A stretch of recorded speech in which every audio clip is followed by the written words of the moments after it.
you. I'm very happy to be hosting our series on Theosophical Therapeutics.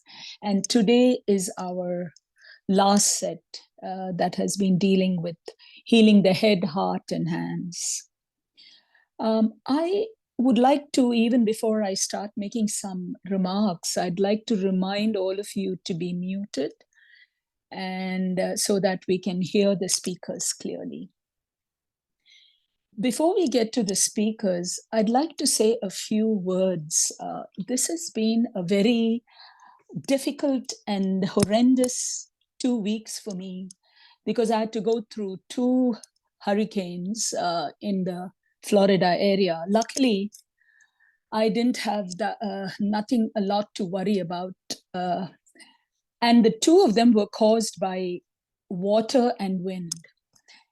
And I kept thinking about the fact that how much reverence do we have for the elements? Hardly any. If we did care about the wind and the water and the fire and the earth, which has affected the West Coast in the form of earthquakes and fires, would we be where we are today?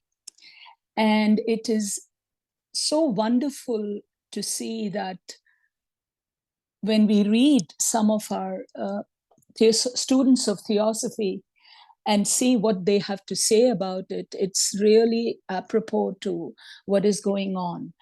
Because there is this whole thing about a struggle between the lower and the higher self in us.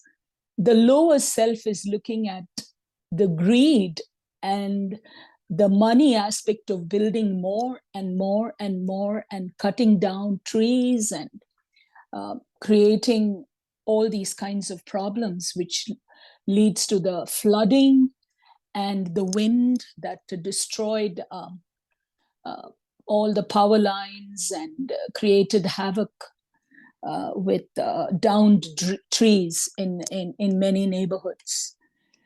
So I just think it is really important for us to think in terms of what B.P. Wadia had to say, a struggle between the lower and the higher. While the lower talks about this, think about making more profit, the higher is looking at how do we respect and revere the elements today. So B.P. Wadia in Living the Life says, an earnest man who wants to live the life should learn to choose from the vast body of our teachings those specific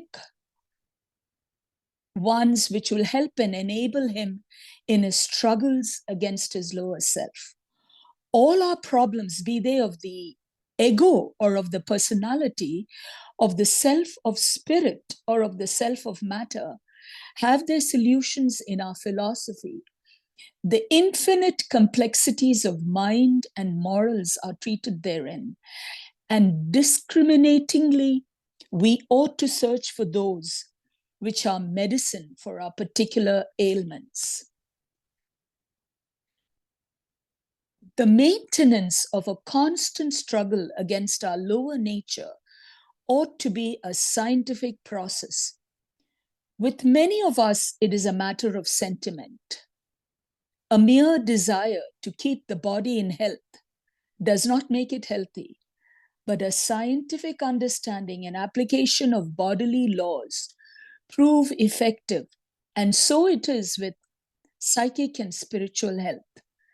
Special study from this personal standpoint clears the obstacles which conflicting duties create.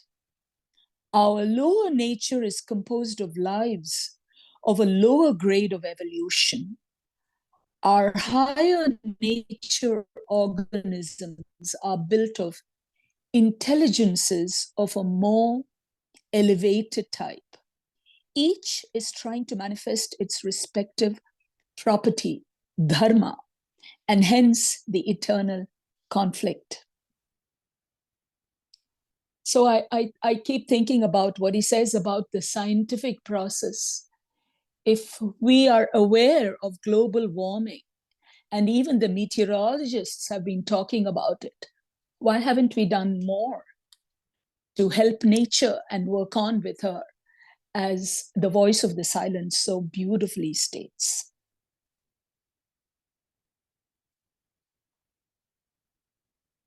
I am ready now to welcome Alex to give the first lecture on space as a source of wellness. Go ahead, Alex.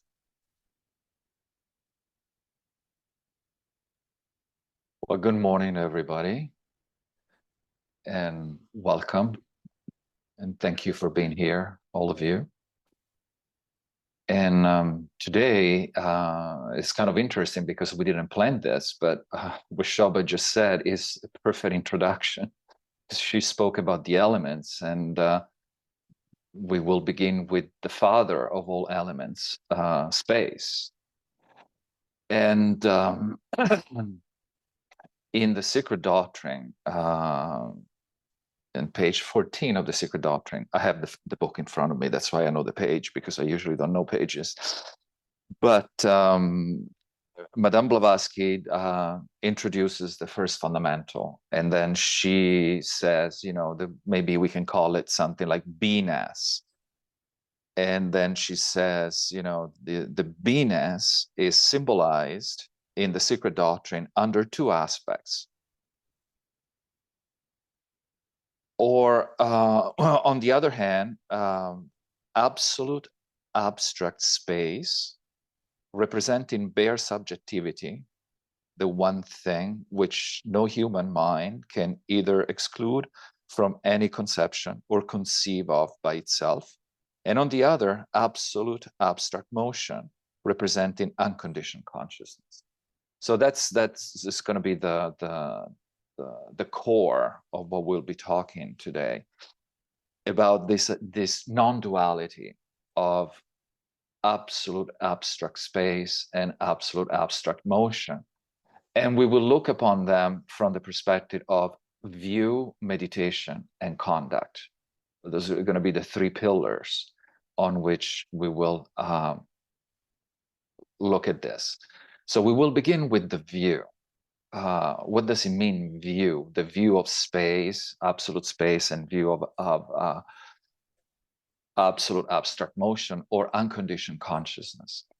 The view is something that will arise from within, and that view will affect the way we look at life.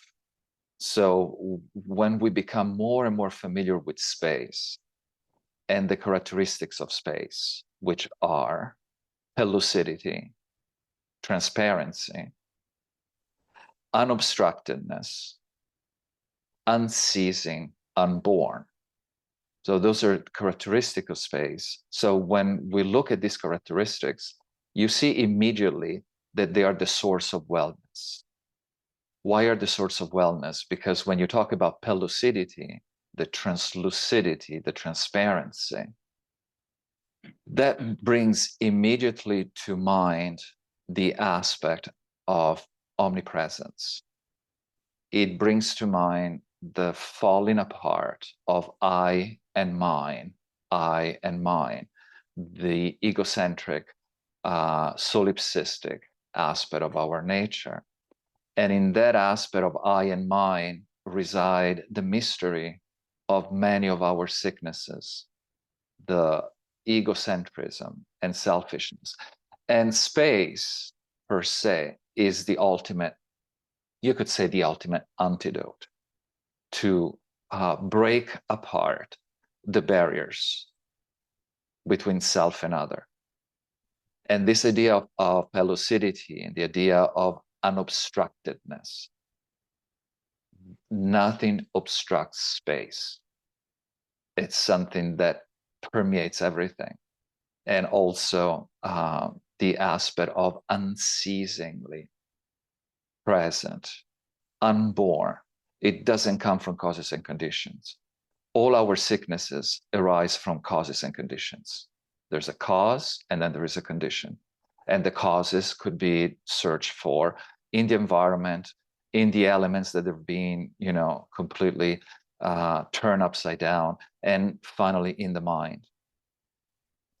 But when awareness, because here Madame Blavatsky talks about this non-duality of absolute abstract space and absolute abstract motion. So when our awareness is non-dual with absolute space, then the mind rests in its natural state. And when the mind rests in its natural state, there are no sicknesses. There's no source of imbalances. And the elements at that moment are in a state of quiescence.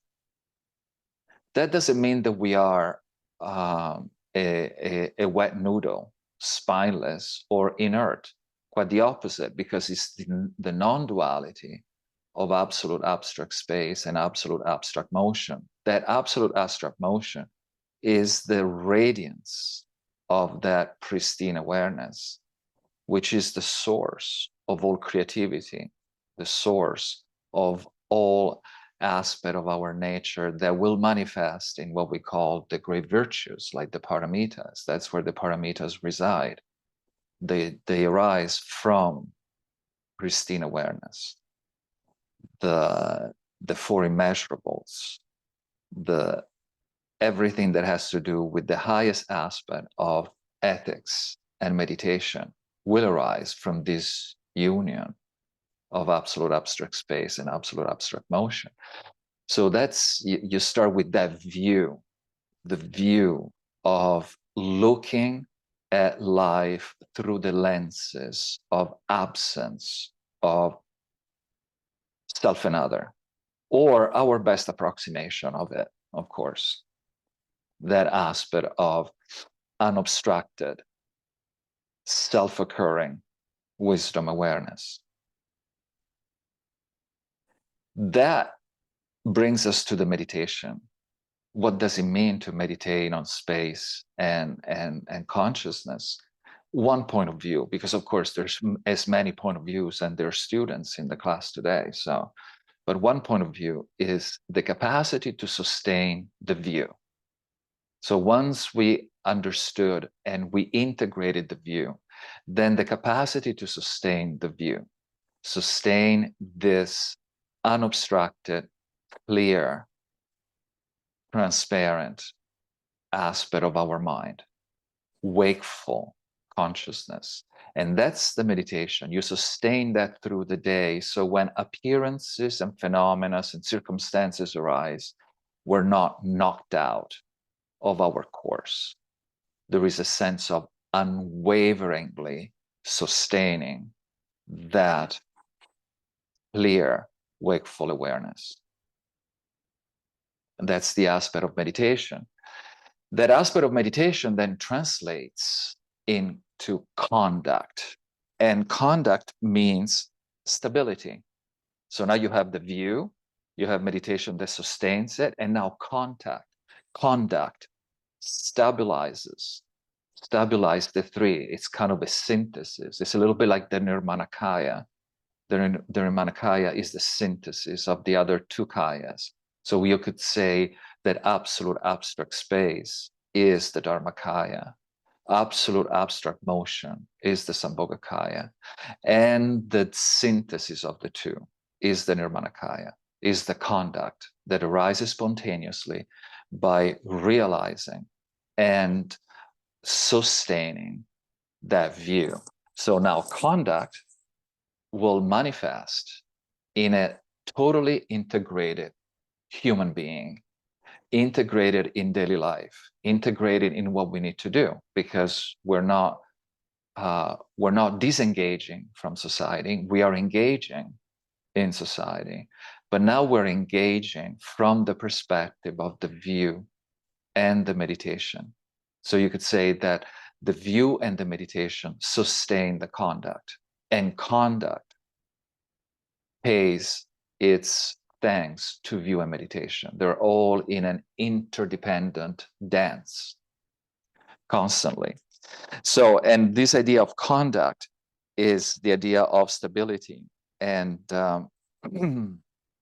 this stability implies that before we start pursuing appearances and before karma and kleshas start being activated, we are already in the space of the mind that is, in a sense, impermeable to the attacks of kleshas, meaning we have created now an inner immune system, a mental immune system, if you wish, an aware immune system in which space and awareness are the main pillars. And when that inner immune system is so strong, the attacks of outer viruses, mental afflictions, depression, anger, you name it, are not able to come in because they are opportunistic, just like the viruses. A virus is an opportunistic aspect of nature, in a sense, and the virus attacks the body when the immune defenses are low. The same thing with our mind. If our defenses, our immune defenses are low, then the mind is open to whatever viruses, mental viruses, are in the environment, and we pick them up. So space, absolute abstract space and absolute abstract motion are the ultimate antidote, are the ultimate vaccine against any kind of attacks from the viruses that we may pick up, in our mind and the minds of the people we associate with, because we're all interdependent. So we're always interchanging life atoms. So that's from the point of view of conduct, view, and meditation on these ideas of absolute abstract space and absolute abstract motion. So now if we can go to the slide briefly, because the time goes by really fast. And this language comes from a great yogi whose name is Longchenpa from the Dzogchen tradition. And this comes from a book entitled The Jewel Treasure of the Dharmadhatu. Dharmadhatu is absolute abstract space in Sanskrit. So the beauty of what we're studying is that everything is already within us. We don't have to go and search outside. We are born with all that is needed to be our own best doctor, psychologist, friend, etc., etc. We have everything inside of us already. So as the great Longchenpa says, the location of space is the heart, because the element of space abides in the heart. So when we talk about space, conceptually, we can divide three kinds of space: secret space, inner space, and outer space. Remember, this is conceptually, because there's only one space in essence. But conceptually, the secret space is the space at the heart, is the most secret chamber within the heart, in which resides, for many traditions, they say that Krishna resides there, Purusha, the ultimate reality, the Buddha within, as the voice says. Anyway, every tradition have a different way of saying it, but the heart, and we're not talking about the muscle, of course. So that's where the location of space, secret space, is the aspect of the heart. Now, the inner space, you could say, is the aspect of the mind, the space of the mind. Where do dreams occur? In the space of the mind. When we meditate, we enter into the space of the mind. And when we visualize, when we imagine, so the space of the mind is very, very active. If we look at our mind and we look at what happens in the mind during the day, you'll see that the space of the mind, it's very effervescent. even when we say we put the mind in at rest, there's still the effervescence of the space. Just like when they say, you know, even absolute space has energy, there's still the energy of space. So the same thing when you put the mind at rest and we think, oh, there are no thoughts, there are no concept, but there's still the energy of space that is present and ready to arise when the contributive conditions allow it. And then you have outer space, which is Maha Akasha, the great Akasha, so the space we live in, you know, in that we're all familiar with it. So the location of space is within our heart, and the heart is the source of all our, let's say, best impulses. The paramitas, for instance, if somebody practices the paramita, they all arise spontaneously from the space of the heart. And the path of space is wind, so pure cognition appears as light. The path of space is wind, it's that absolute abstract motion. Wind, vayu in Sanskrit, is the motion. And you have different kind of motions. You have gross, subtle, and very subtle motion. In this case, is the very subtle motion. They call them jnana, or jnana, jnanavayu, are the wisdom winds, is the wisdom aspect. In Theosophy, they call it the secret aspect of fohat, or the unmanifested aspect of fohat. That's the aspect of the wind residing in our heart. And that's the path of space, that non-duality between absolute abstract motion and absolute abstract space. And that motion is the path in space. So that pure cognition appears as light. So from that unconditioned consciousness is pure cognition, because consciousness is cognitive, but is unconditioned at that level. What does it mean, unconditioned? Unsullied by the dualistic mind, unsullied by dualistic grasping. So it's pure cognition. Pure cognition refers to radiance, and radiance is always non-conceptual. And that radiance resides in the heart of every sentient being. And that radiance can be unveiled through the processes that we're learning in Theosophy or in other systems.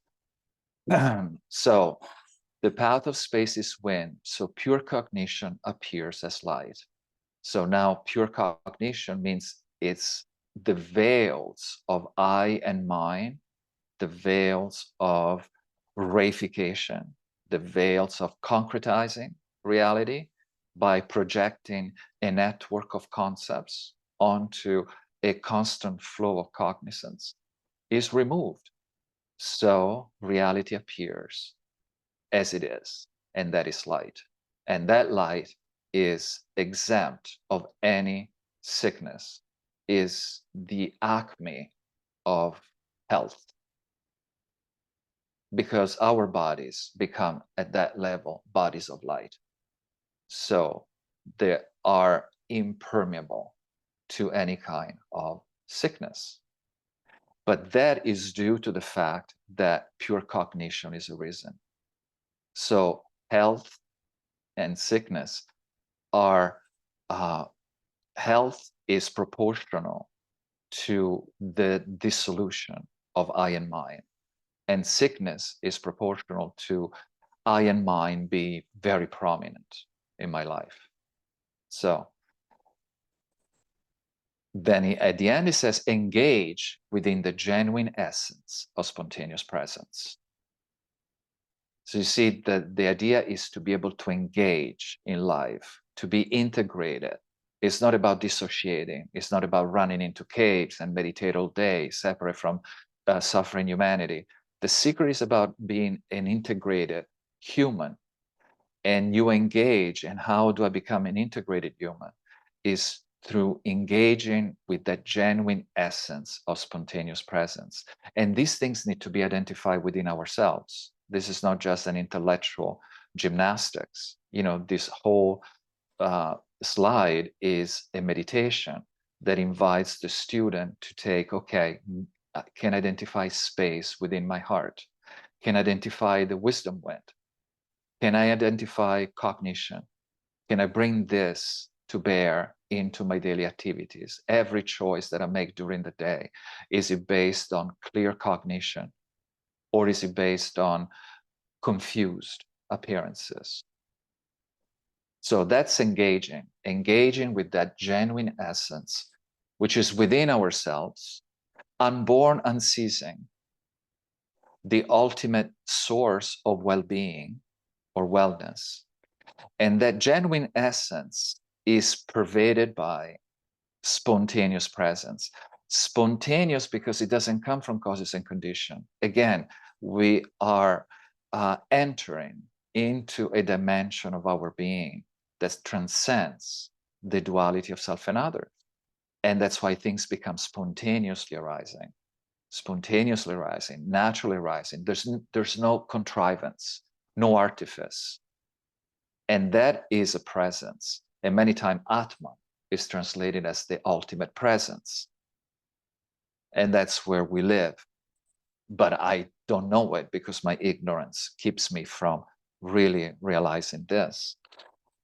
So that's, you know, briefly, the presentation on the idea of space and how this non-duality of absolute space and unconditioned consciousness, when they're tapped into, they become, you know, the wellspring of well-being. Now, when we tap into that, another thing that occurs, that will arise spontaneously, like a artesian well, an artesian well of well-being. So wherever you go, beings, all sentient beings, will be exposed to this artesian well of well-being that arises spontaneously from your heart. So wherever you go, you'll bring wellness, because that's the water that you share with everybody else. It's a pure, spontaneous, translucid, and cognitive water. So everybody that enters into your sphere of contact will be immediately enhanced, because that's what you offer. Once we practice what we just read in this slide, if that becomes our practice, then the outer behavior will be a behavior of well-being. And inner well-being will manifest as a behavior of working together, spontaneous compassion arising without contrivance. And that is tapping into this artesian well, which is our heart. So with that, I will stop for now. I mean, there's so much more, you know, but I'm just barely touching the surface. But anyway, I want to thank you, everybody, for giving me the opportunity to share this with you. And now we'll go on to the next speaker. Thank you. Thank you so much, Alan.